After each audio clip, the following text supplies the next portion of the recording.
रामचंद्र के जय, पवन सुत हनुमान लला के हनुमान जी हम पता लगाए खातिर लंका में प्रवेश करती हूँ करवा। अशोक वाटिका में सीता माता धरण धरण रोवत रहती, छोटे रूप लेके हनुमान जी सीता माता के पास चल देती और पूछते ते कौन बेटा के थी। सीता हनुमान जी का थी छोटे रूप ले ते छोटे तो बानर मन और बानर मन कर छोटे हैं। मैं तो डर के मारे डरा गई थी और डरा जाती और उसके में हनुमान जी बड़े रूप लेते और बड़े रूप लेके सीता माता जगह काय की थी। मैं तो बन की चिड़िया उड़ी उड़ी जाऊं,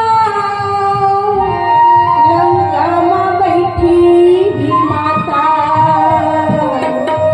मैं तो बन की चिड़िया उड़ी उड़ी जाऊं, लंका में बैठी माता।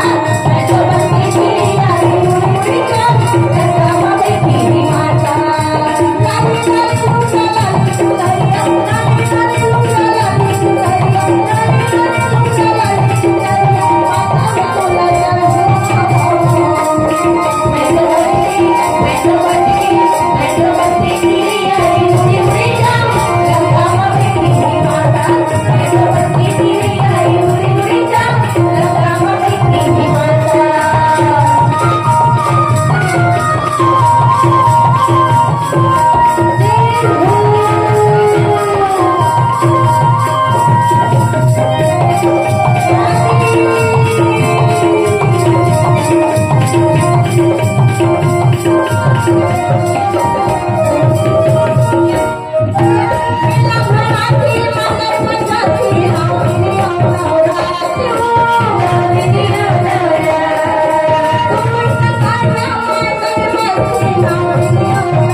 હું કરવા